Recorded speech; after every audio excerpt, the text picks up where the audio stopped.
Si Daddy June patuloy nakipag-bonding kay Esnir at sa mga housemates. Love na love namin ang anak mo dito. Salamat ha. Sa totoo, love na love din ko kayong lahat. Hindi lang si Esner. Kapamilya ang turing ko sa inyo lahat. Sa totoo lang po.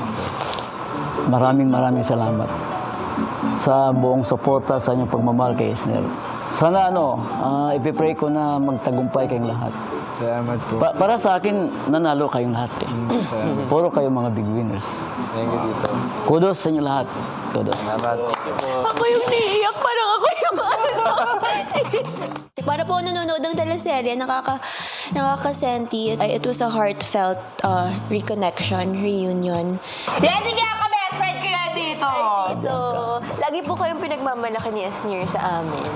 Always. Thank you. Kilala ka na nga nila, pangalan pa. Opo. Malayo pong mararating nyo, babata nyo pa. Kayo, marami pa kayong chicks na mabigti. Actually, parang pareho lang po talaga sila ni Esnir. Even the personality, si Papa June, kuya, joker din pala talaga. Atake si Daddy June! Ano ba yan? Gusto ko po makita po nila yung lighter side po ng papa ko po, kuya. At kung paano po siya, kuya, halubilo po, kuya, sa iba't ibang tao, kuya. Kasi eto pala yung nag-ano sa akin na mabaho daw pa ako pa, oh. Kaway pa. Sumbong ko kayo sa papa ko. Ay, nasumbong pa nga si Mom.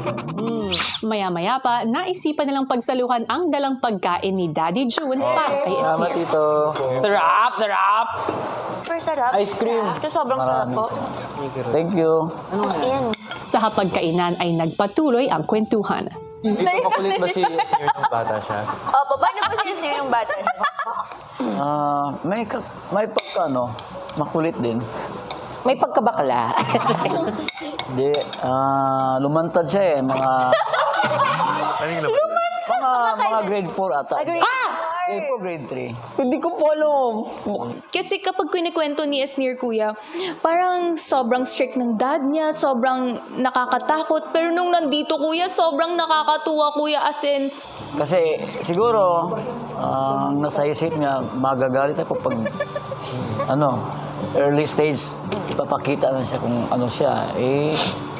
Para sa akin, wala yan. Kahit naman nakasmile lang si Esnir the whole time, alam kong sa loob-looban niya, a big part of Esnir is healed. Nang sandaling pumunta si Esnir sa confession room, ay itinuloy ni Daddy June ang pagbabahagi sa mga housemates. Baka papagalitan yun. Hindi, wala sa akin.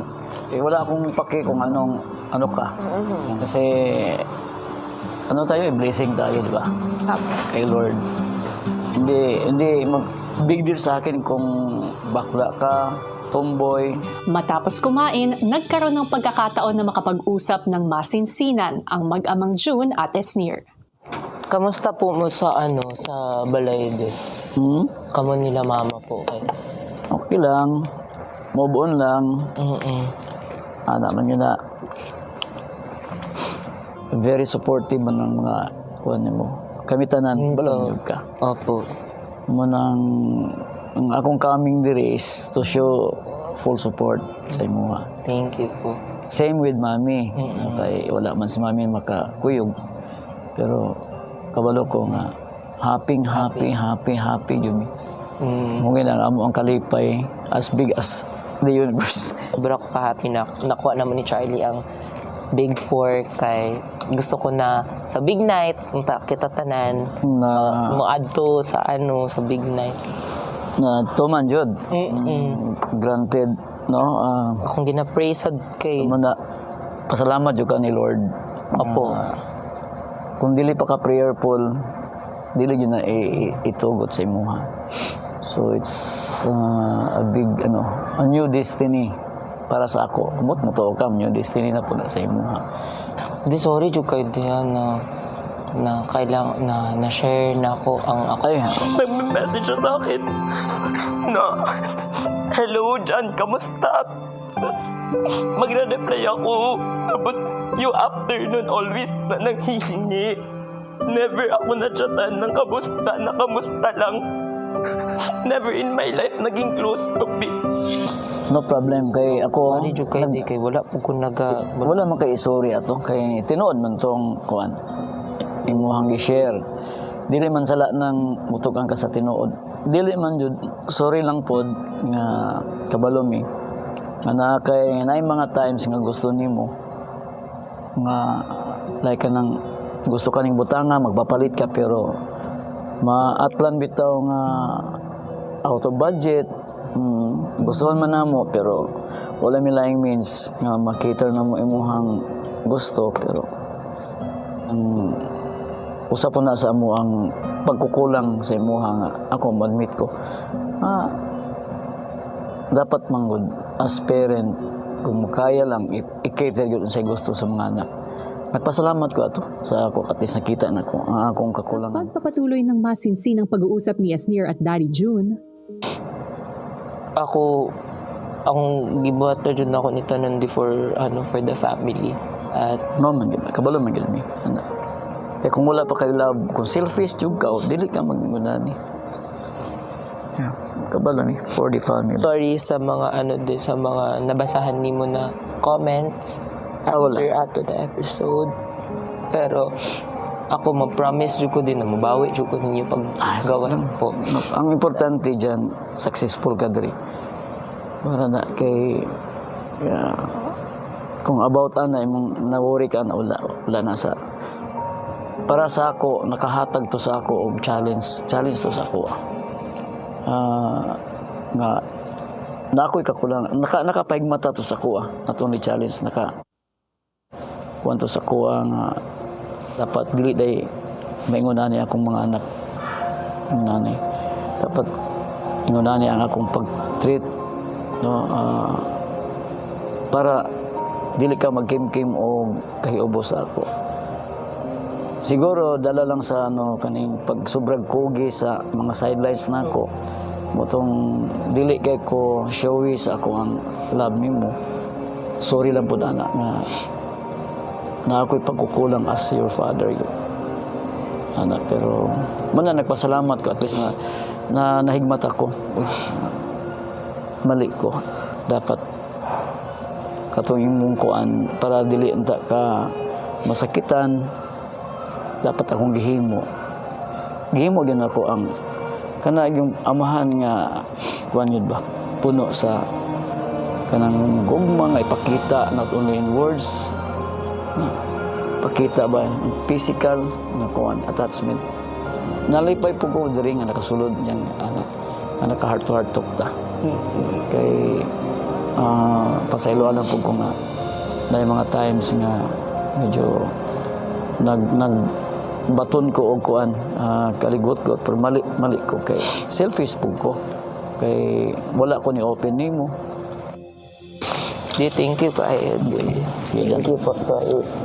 Sa pag-uusap po namin, first time ko pong hindi maramdaman na takot po ako sa kanya. Dami ko pong narinig po, kuya, na galing po sa kanya, kuya, na na-validate po lahat ng mga what ifs ko, kuya. Nasagutan po lahat ng mga tanong ko po, kuya. Be what you are. Be real na lang. Tapos stay mabait sa ilaha may manintiya. maya-maya pa, nakatanggap na ng hudyat ang mga housemates para magpaalam sa mga magulang ni na Charlie at Yasnir. Tita, ano daw? Hala! Nice meeting you, tita. Best friend ko. Mag-bait ka muna di sa mga Sige, hope to see you. Just reaching to the point na umabot na din yung mom ko po sa loob ng bahay is just a wonderful blessing. It's like a wonderful checkpoint that I've reached po. And at this point po talaga, kuya, I feel more encouraged po to fight until the big night. Basta, kita ta. Ta! Kita-kit sa big night, ta! Good luck, God bless. Juan, God bless. Sobrang sarap lang po sa pakiramdam, kuya, na finally po, kuya, lalaban po ako ngayon, kuya, nang walang takot po, kuya, na para po talaga sa pamilya ko, kuya. At sobrang sarap po, kuya, na alam din po ng papa ko, kuya, na yun po yung pinaglalaban ko po. Ito po yung magiging number 1 reason ko po, kuya, na ilaban po talaga to hanggang sa dulo, kuya. Nalaban ko na po yung Big Four and if kaya ko pang lumaban hanggang big winner, gagawin ko po talaga yun para sa nanay ko. Pagkikita. Bro! Nakasabi. Big. Abangan bukas. Meron.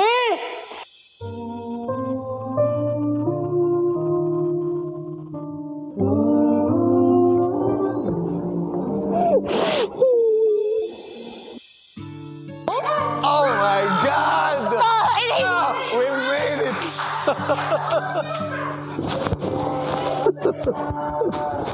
Tito, si Izzy nga po pala. May pinapa-interview yung mama niya.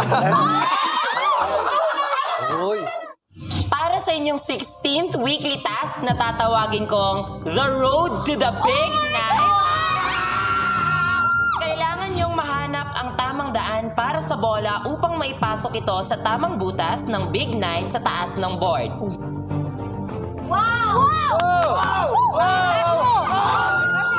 Dapat sumabay ka na sa akin. Dito lang yan sa Pinoy Big Brother Celebrity Collab Edition.